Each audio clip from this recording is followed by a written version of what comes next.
Pero en ambos se puede ver que hay un pensamiento para tratar de entender esa ecología que está en la base de la ciudad y en la base también de una montaña o de la Gran Muralla China. Entonces, es un elemento que me parece bien, bien interesante de ver y nos enfrenta a esa primera interrogante que habíamos hecho con Rosa, de qué hacer con esas escalas tan, eh, tan chinas, para llamarlo de alguna manera, porque las escalas chinas, yo que no conozco China, antes siempre decía o tenía la idea de que la escala mexicana era una escala que se nos iba siempre de las manos, por ejemplo, comparada con los países latinoamericanos, pero es que China se deja pequeñito a la escala mexicana. Pero me parece bien interesante que, fíjate que Rosa, después de presentarnos el edificio de una milla o el edificio de un kilómetro, terminó con la ciudad prohibida. Y en es como, yo no sé si fue subjetivo, y si se lo dejo a Rosa que nos diga si fue subjetivo y por qué escogió ella, después de darnos ese paseo alucinante, por qué escogió ella terminar con la tradición, no acabar con ella, sino como salida. Y en el caso de Antonio, pues me parece que ahí nos da otro discurso aparte, que tiene que ver con el proceso de selección de ese proyecto. Ese proyecto que terminó siendo obteniendo un premio de la Bienal, pero que desde el principio, tal como nos lo ha contado Antonio, tiene detrás un pensamiento que trata de luchar por la arquitectura, por un tipo de arquitectura, por la arquitectura que Antonio cree que es la que correcta, como debe ser, pero también dándose cuenta de que hay que moldear o enseñar a una sociedad a que encuentre su arquitectura. Bueno, yo he hablado mucho con Antonio siempre de este proyecto y había algo que no se dice aquí, pero que si yo lo voy a sacar a colación, es que él me decía que en otros proyectos que hizo, él se dedicó a buscar la arquitectura china tradicional y que consiguió esos ladrillos grises que son muy típicos de las ciudades chinas y me imagino que de Pekín, pero sobre todo que lo que le llamó la atención era que estaban desprestigiados. Es decir, la imagen del crecimiento chino, ese que nos hiciste ahora, que nos presentaste, es que pasaron del tiralínea al ordenador. Y la comparación que hiciste con tu madre es para explicar, y hace muy bien, cómo ese paso tiene sus luces y sus sombras.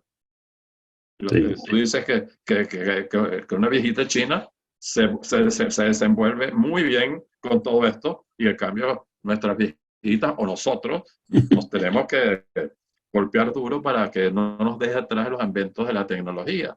Entonces, volviendo a lo que estaba diciendo antes, esa búsqueda del, de elementos sutiles de lo chino, que yo creo que en la Casa Roja esta, la Red House que tú nos has dado, ahí se consigue ese mismo pensamiento, porque hay un cuidado que la verdad es que me gustaría conocer esa casa. Algún día pues iré para allá y si es con Antonio y Jenny, pues es mucho mejor.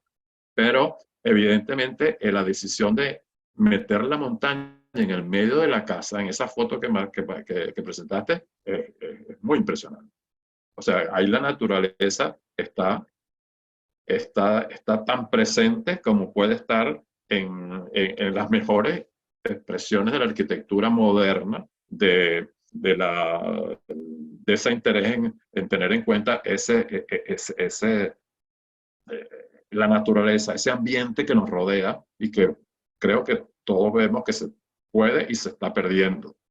Y yo no hago una diferenciación con el rascacielos de Rosa, porque es que ella, además que hizo el rascacielos, lo llenó de cosas que tienen que ver con esa naturaleza perdida, porque es una búsqueda una búsqueda dentro de un alarido, un alarde tecnológico, pues meter unas plantas y ahí seguro y van a conseguir un buen ambiente, unas enredaderas, unas hojas verdes con una floración, etcétera, etcétera, etcétera.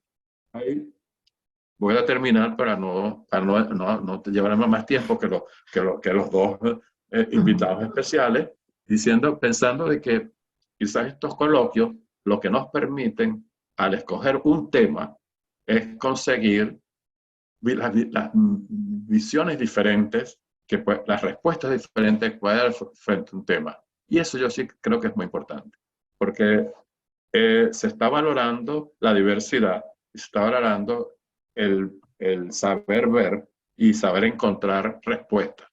Y no hay nada peor que las respuestas estén obligadas y que sean únicas, sino que posiblemente nosotros podemos, con este esquema que estamos utilizando, empezar a contrastar cómo unas personas viven el tema que estamos proponiendo y que además tienen con qué vivirlo y con qué contarlo, pero que nos muestran esos lados que yo he dicho que hay de luces y sombras.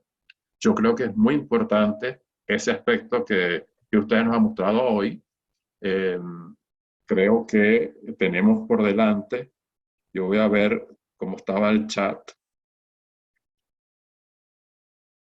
A ver, cómo estaba el chat, y dejaría entonces una pregunta en el aire antes de que me den tiempo a mí de meterme en el chat a reunirla, porque hasta hace poco no habían todavía preguntas. ¿Cómo creen ustedes que pueden esas experiencias, esas dobles experiencias tan enriquecedoras que tienen, tan variadas y diferentes, cómo pueden continuar ustedes haciendo? ¿Cuál es el proyecto ideal para ustedes para tener el próximo proyecto, si lo pudieran escoger, para hacer en China? ¿Y cuáles son los criterios que podrían utilizarlo o que escogerían para poder desarrollarlo? ¿Seguir con lo que tenían antes o ha faltado algo y añadirlo? Esa es una pregunta que dejo muy específica. Y bueno, yo creo que sería, ¿cómo estamos? Déjame ver. Debemos ir empezando a hacer cortes, pero sí, yo creo que es importante darle la palabra a ambos, porque ya es distinto lo que ustedes pueden decir, porque ya oyeron lo que dijo el otro. Sí, pues si queréis, pues comento yo algunas de las cuestiones que has dicho. Lo primero, felicitar a Antonio, y me ha encantado ver que lo de Soho es ahora la gran firma esa que ha hecho, supongo, con la oficina de Zaha Hadid en Beijing, uno de los grandes complejos, ¿no? Es increíble encontrar el origen y ese excelente proyecto coral, ¿no? de vivienda experimental en un momento muy interesante y con esos paisajes. Enhorabuena por tu casa, pero por haber armado o contribuido a armar ese trabajo tan rico.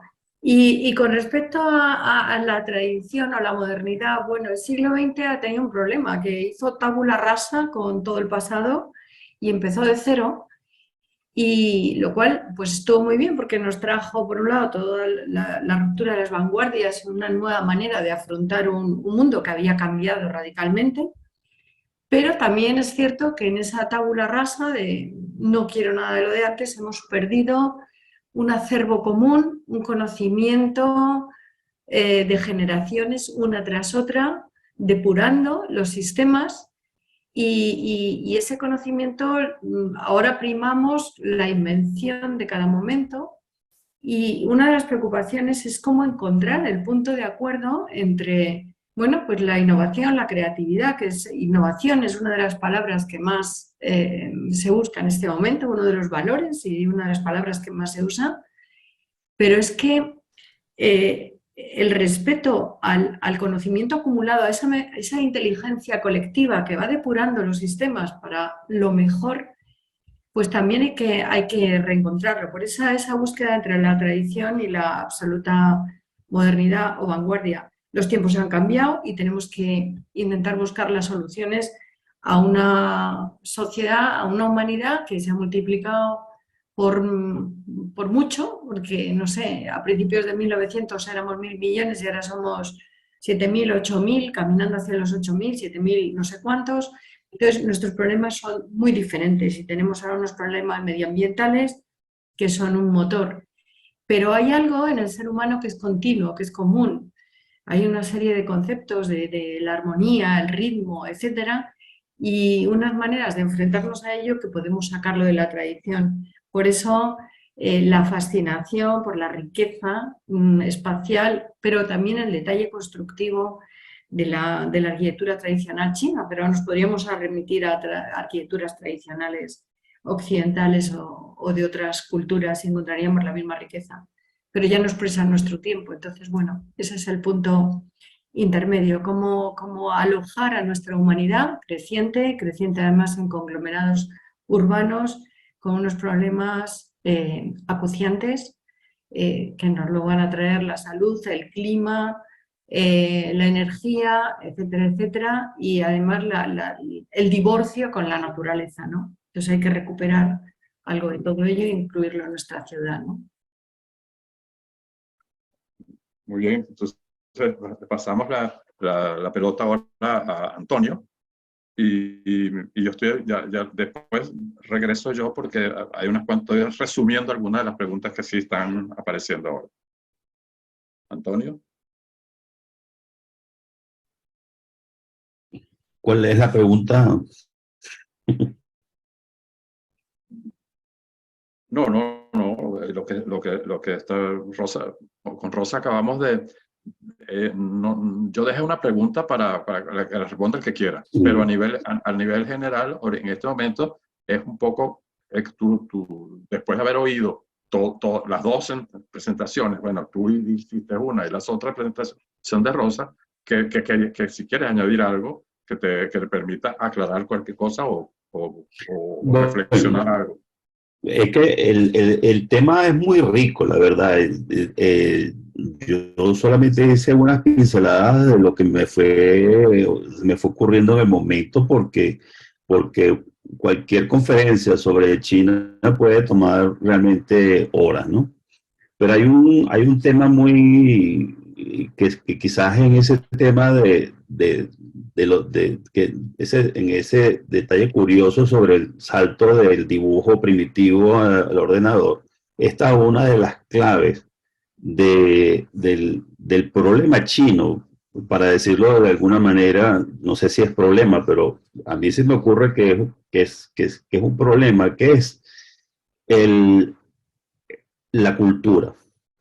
O sea, vamos a comparar con Europa. El europeo ha tenido un desarrollo cultural asociado a sus ciudades, asociado a su arquitectura, asociado a todo lo que es su entorno, de una manera pausada, vamos a decirlo. O sea, han habido momentos drásticos como la industrialización, por ejemplo, pero igualmente la vida de la gente se ha ido desarrollando de una manera lenta a través de los años. Y por eso tú ves los centros de ciudades en Europa están, excepto aquellos que se destruyeron con la guerra, la mayoría se conservan y la gente quiere sus lugares, la gente vive allí. ¿Por qué el chino no le gustaba el ladrillo gris? Porque lo asociaba con miseria. Entonces, él no ha tenido tiempo de vivir un desarrollo donde sus condiciones de vida han ido mejorando paulatinamente alrededor de ese ladrillo gris. De manera que el salto de la pobreza a un estado de bienestar ha sido violento. De manera que en ese momento que él tiene acceso a cierto confort, él no asocia ese confort a su casa de patiecito donde él vivió toda su infancia compartiendo baños con un gentío y compartiendo cocinas con muchas familias, ¿no? Entonces, ese proceso es muy, creo que es la clave de muchas cosas. Porque la construcción, o sea, uno ve, por ejemplo, eso lo decía inclusive Ai Weiwei. Ai Weiwei decía, por ejemplo, que las ciudades chinas parecen ciudades fantasmas. Y a pesar de que tiene tanta arquitectura, no parecen ciudades vividas como las que tú ves en Occidente. O sea, hay gentío, la gente usa, pero pareciera que hay un desfase entre cómo la gente usa la arquitectura y la arquitectura misma. Lo ves, por ejemplo, en las contradicciones, por ejemplo, entre la cáscara que ellos construyen y son la imagen de la ciudad con la manera como se usa el espacio adentro. Eso tú lo ves en todas partes. Ves ciudades, por ejemplo, que sí son fantasmas de verdad, de que están hechas y no vive nadie, ¿no? A mí me tocó hacer un proyecto en Mongolia Interior, en Ordos. En Ordos hay una biblioteca diseñada por uno de los arquitectos de moda acá en China, que se llama Mayan Sun. La biblioteca no tiene ni un libro, lo que es una cáscara orgánica, ¿sí? De esa arquitectura que llaman ahora, eh, bueno, no me acuerdo el nombre, cómo la llaman, tipo Zaha Hadid, ¿no? O sea, eh, vacía. Un museo sin obras de arte, edificios de oficinas vacíos, viviendas vacías.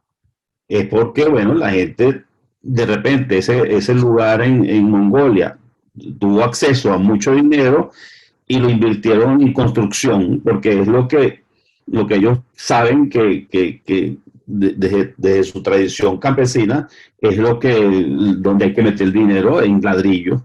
Y la gente lo mete en ladrillo aunque no haya nadie que lo compre. Entonces hay una cosa que es cultural, que me imagino que poco a poco se va a ir suavizando, se va a ir como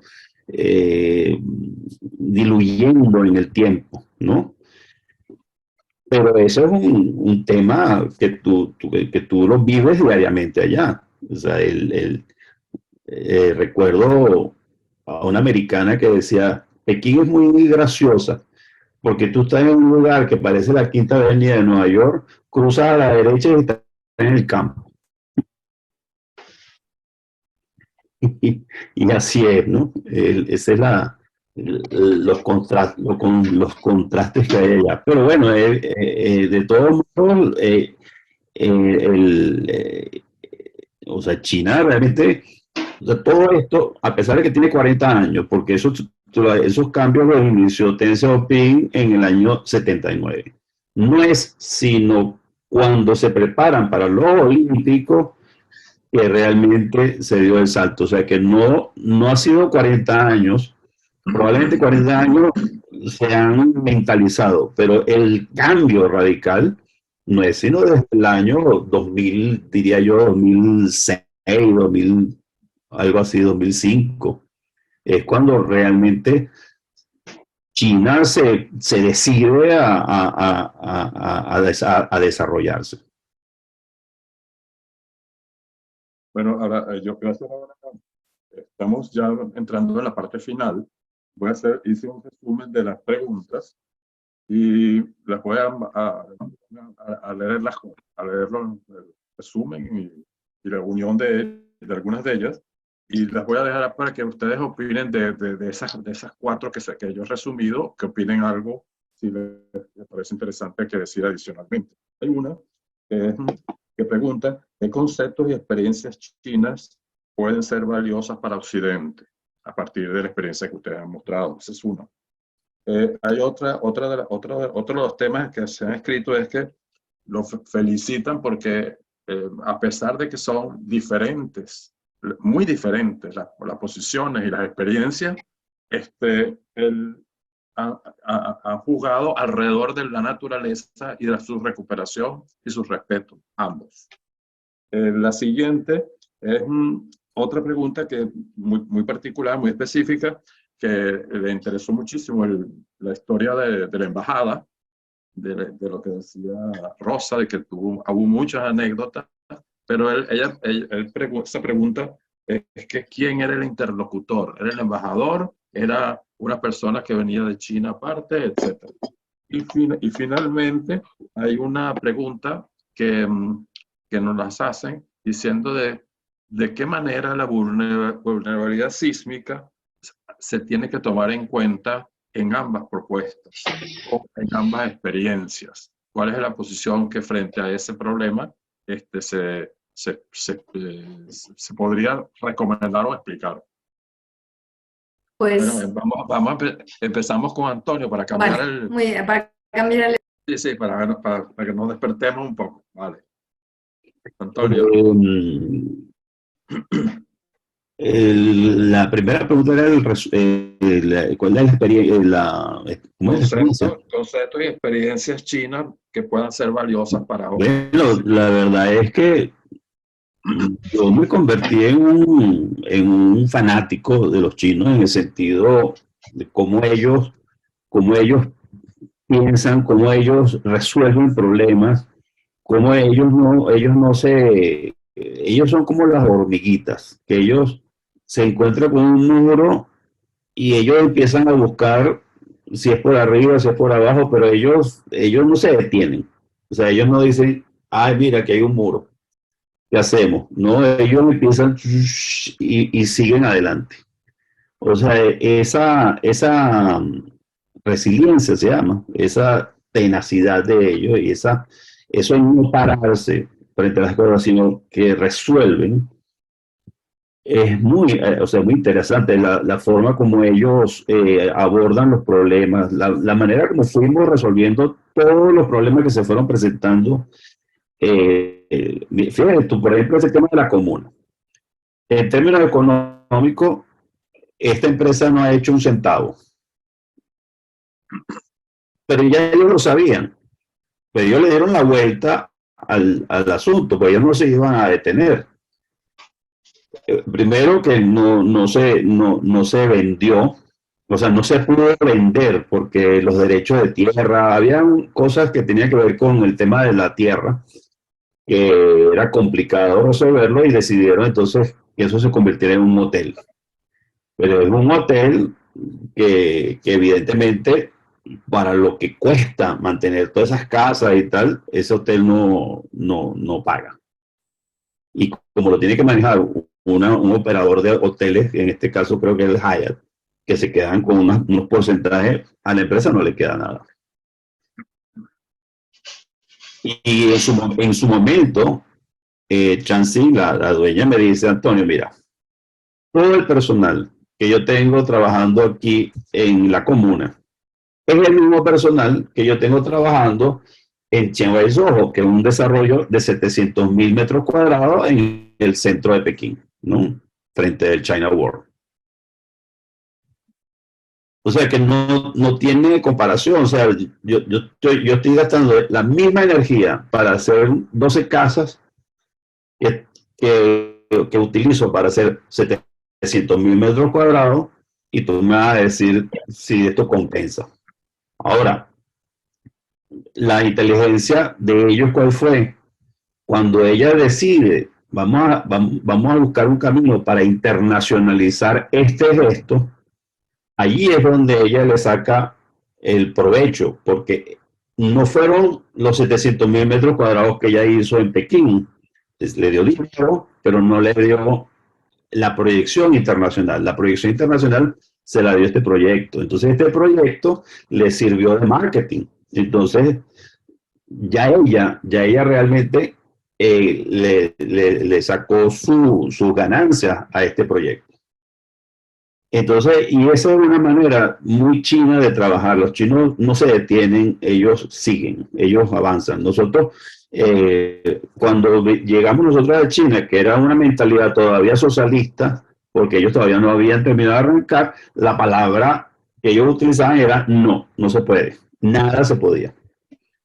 A partir del 2008, todo se podía, aunque jamás lo hubieran hecho, pero no recibía una respuesta.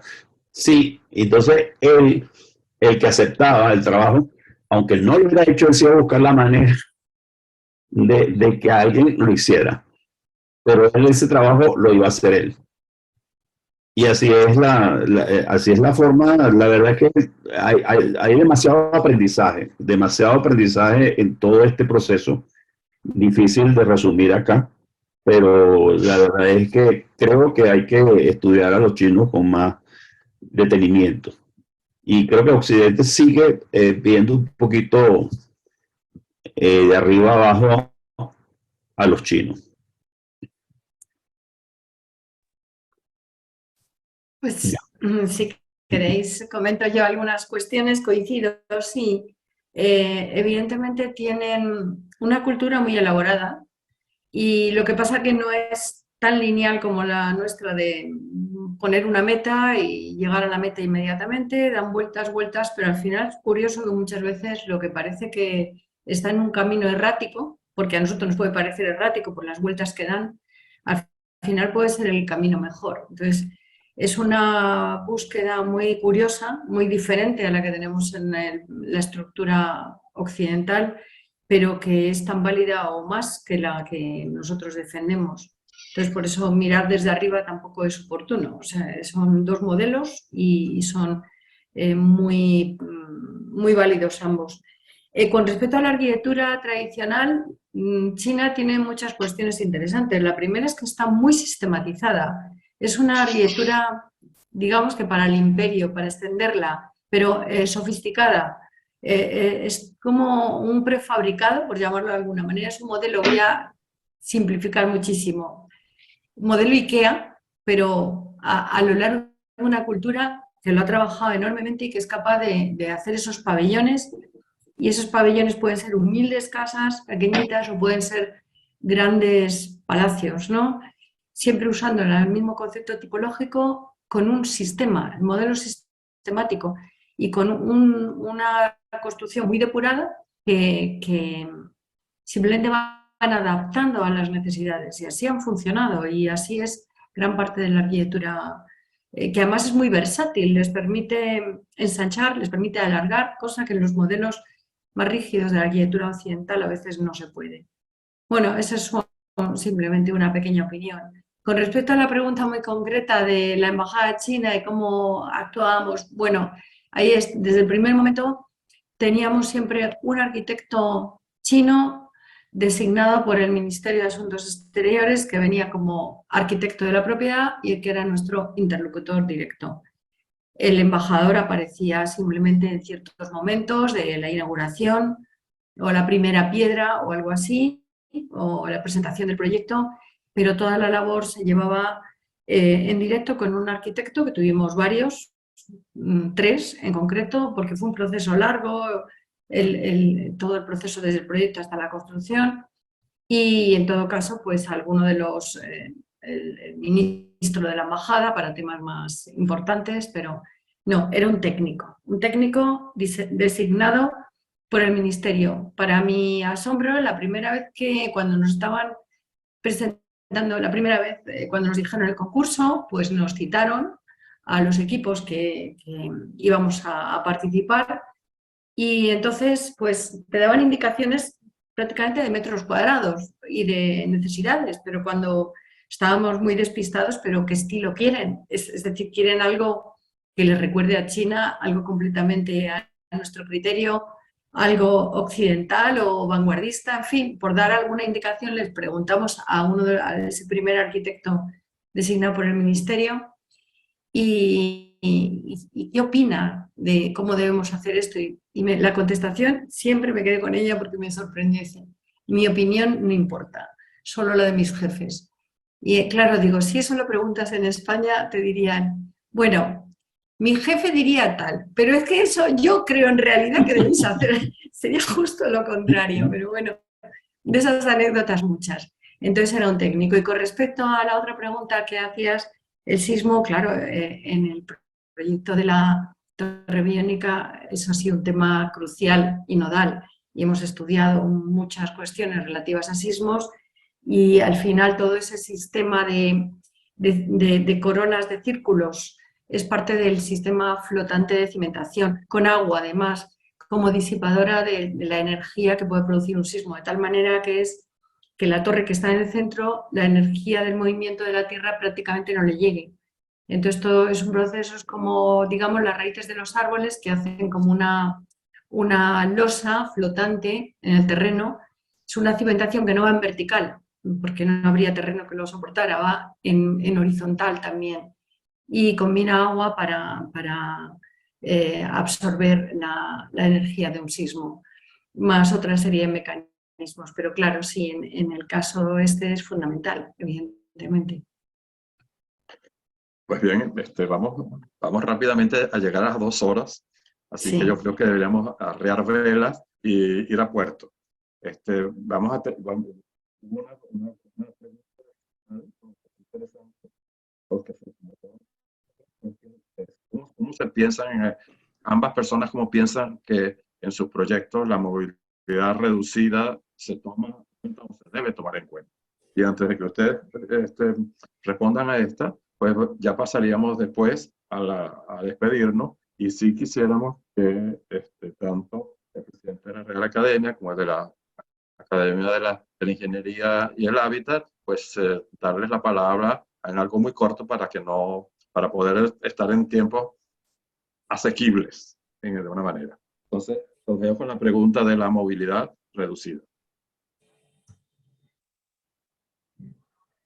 No sé quién quiere responderla. Bueno, yo, en el caso de la montaña, la verdad es que no sé, o sea, China todavía no tiene tan sistematizado el tema de, de la accesibilidad, ¿no? Últimamente se están exigiendo mucho más que antes. Pero en todo caso, en el tema de la montaña no nos lo planteamos porque el hecho mismo de la montaña eh, significaba que el que iba a estar allá era para estar escalando, no había manera de usar esa casa de otra manera. Ahora, sería fácil incorporarle ascensor y tal, pero eso no se planteó para nadie por lo mismo, porque todo la accesibilidad, o sea, para ir de una casa a la otra, o sea, todo lo que significaba accederle a esas casas era, era imposible para nadie que no estuviera capacitado de caminar normalmente, ¿no? Ni siquiera para los muy viejitos la pasaban mal.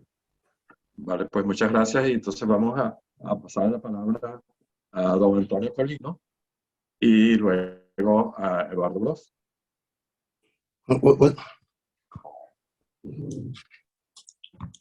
Buenas tardes. Bueno, yo he hecho la pregunta de la accesibilidad porque ayer presentamos en la Real Academia de Ingeniería un estudio de España de ingeniería y accesibilidad, ¿no? Es por lo que he hecho la pregunta, aunque era un caso muy forzado. Y luego, muchísimas gracias por las presentaciones, han sido maravillosas. Yo que he estado en China 24 veces, he sufrido mucho de los casos que han dicho Rosa y Antonio, ¿eh? Y quiero decir que es un placer que sigamos colaborando la Academia de Venezuela con la Academia Española para temas tan importantes, ¿no? Que el fondo de nuestra técnica, incluidos los arquitectos y los ingenieros, es facilitar la vida a las personas, ¿no? Para hacer un mundo mejor. Y que creo que con esto, con los proyectos que han hecho Antonio y Rosa, pues han ayudado a que el mundo viva mejor y en mejores condiciones. Con que muchas gracias a todos. Muchas gracias, Antonio. Eduardo, ¿está por ahí?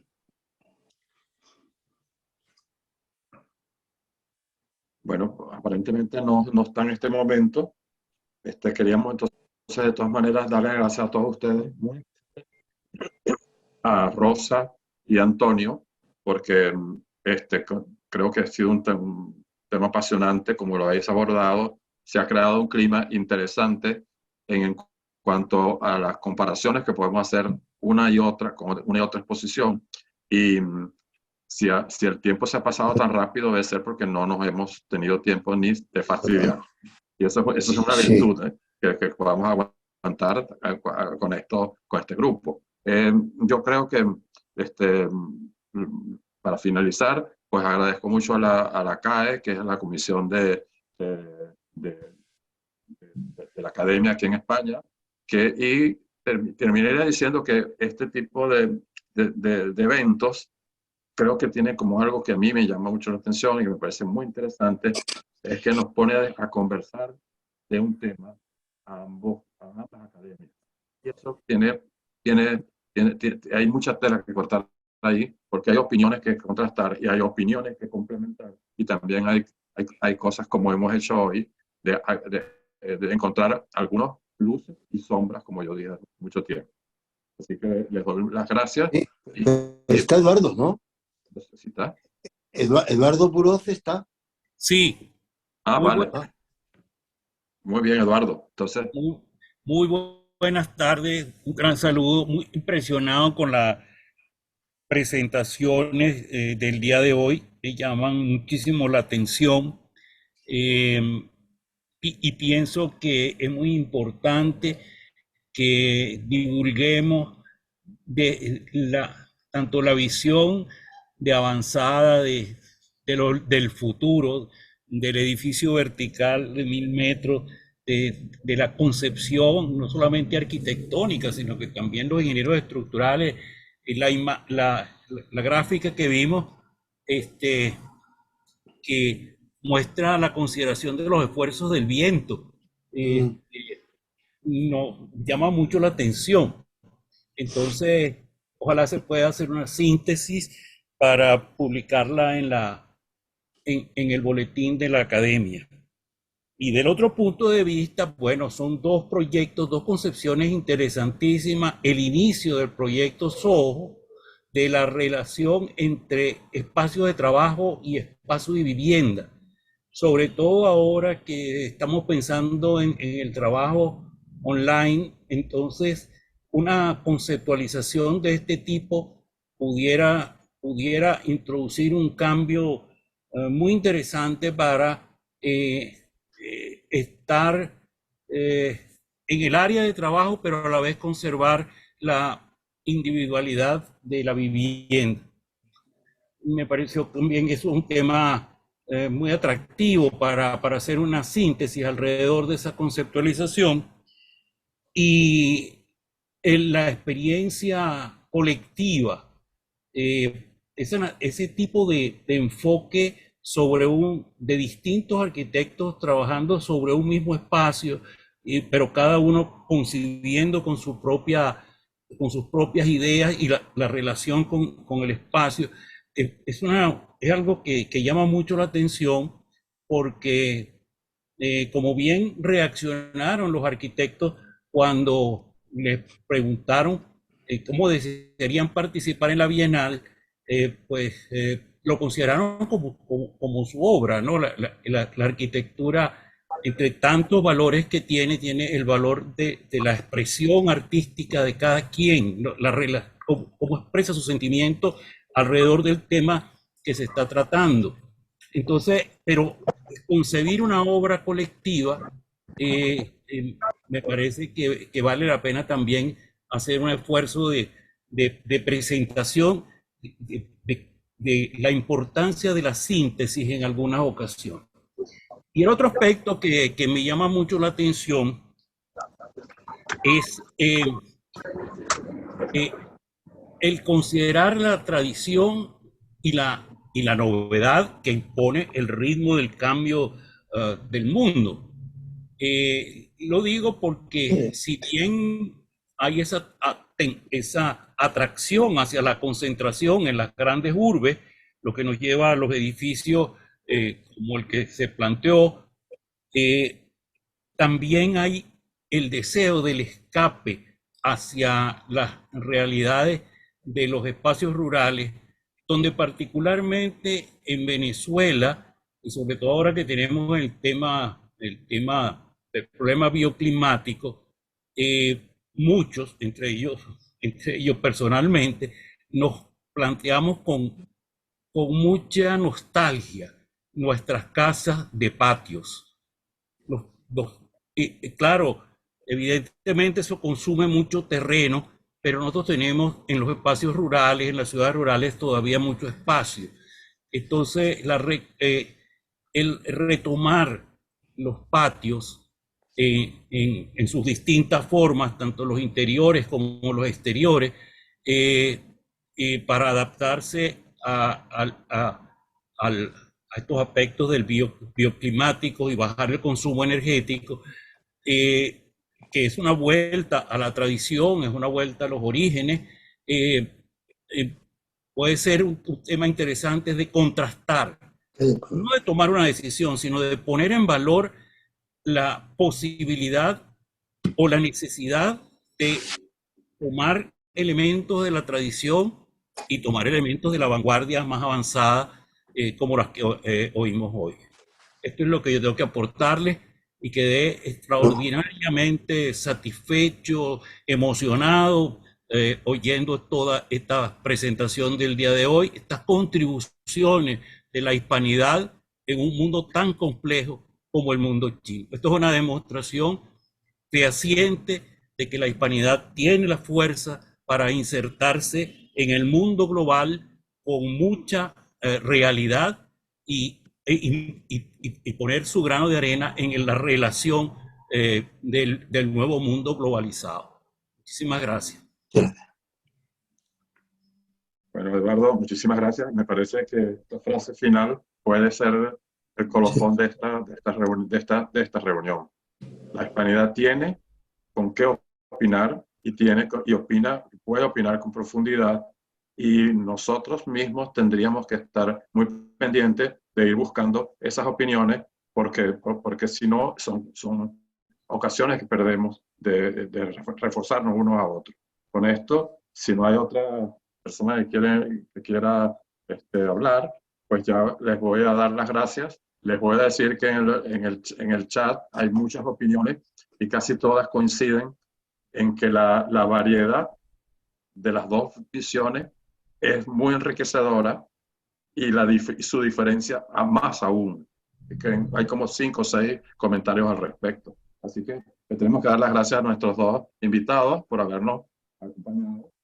Y yo quisiera terminar con una cita que recuerdo de memoria, o sea que la voy a decir no precisamente como cita, sino como algo que leí de un libro que me ha impactado mucho, que es de Italo Calvino, las 6 propuestas para el próximo milenio, que hizo en 1990.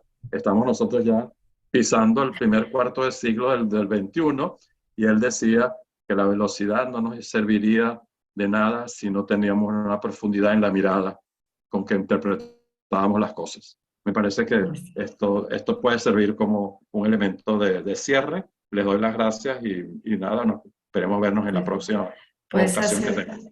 Ha sido un verdadero placer, por mi parte también, compartir con vosotros, y me quedo y me sumo a la fuerza de la hispanidad. Yo creo que el futuro está en nuestras manos. Así que a conquistar el mundo.